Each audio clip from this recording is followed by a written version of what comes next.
To win Speakeasy, you need to accumulate the most total wealth by the end of 1933. That wealth comes from two distinct piles, the liquid cash in your hand and the secure, hidden money locked away in your safe. Every dollar you earn forces a strict choice. You must decide whether to reinvest it into a cash-generating engine to expand your operations or stash it in the safe, where it sits as untouchable victory points. This timeline illustrates the structure of the game. Acts 1, 2, and 3 give you multiple rounds to build your empire, but notice how it abruptly drops off for Act 4. That single flashing block means Act 4 is exactly 1 round long. There are no multi-step scoring combinations available. What you have built by the end of Act 3 is essentially all you have to work with. If you spend the first 3 acts purely building your business and assume you can pivot to hoarding victory points in that final round, you will financially paralyze your endgame when time suddenly runs out. Adding to this pressure is the boss of Manhattan himself, Lucky Luciano. At the end of Acts 1, 2, and 3, Luciano demands his cut, paying out massive safe money bonuses strictly to the players who control the most territory in each zone. Mastering Speakeasy requires you to perfectly time your transition.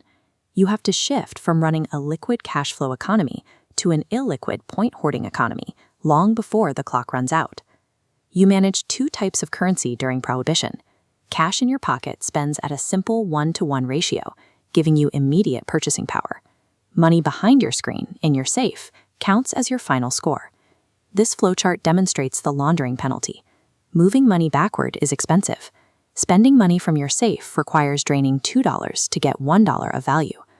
Locking away money early secures your score, but strips you of purchasing power needed to fund mid-game expansion.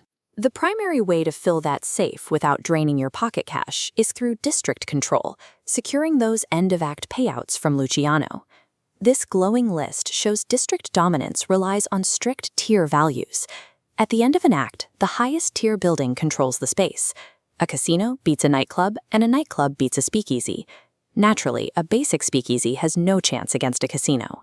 As you can see here, that math changes if you send a family member to protect your building. A protected building instantly overrides the base value, jumping to the absolute top of the control hierarchy. A protected speakeasy will successfully dominate an unprotected casino. But deploying a family member for protection burns a highly valuable worker.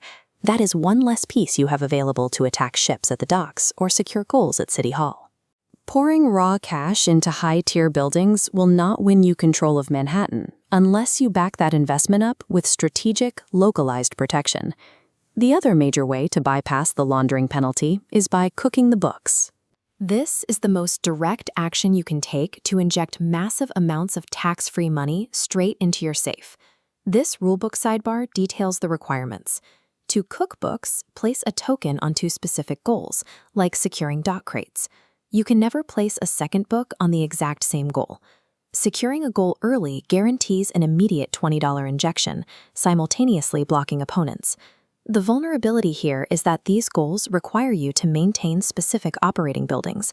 If a rival attacks and takes over one of your required speakeasies, your carefully planned goal is invalidated. All of these safe building strategies converge in the final scoring round, driven by the helper card multiplier system.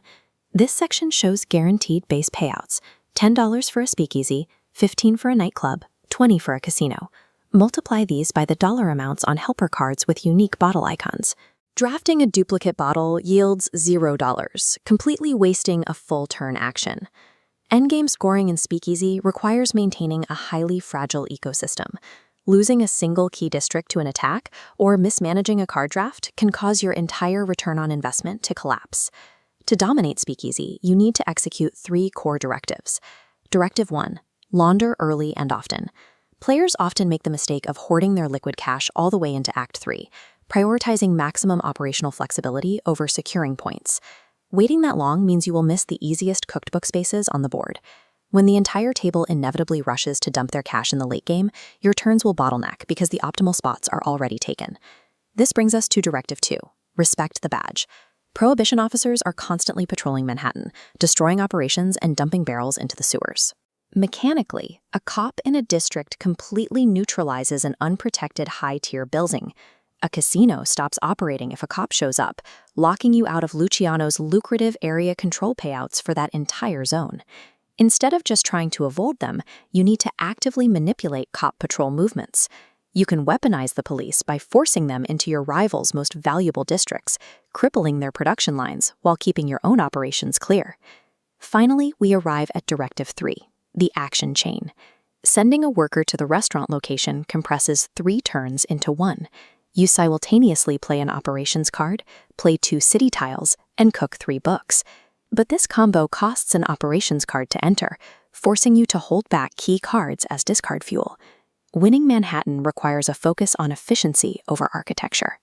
A successful boss weaponizes the rulebook, the cops, and the turn order to ensure every single action yields a triple return on investment. If you found this breakdown helpful, please subscribe and leave a comment letting us know which heavy Eurogame we should tackle next. Until then, click the video on screen for our next deep dive.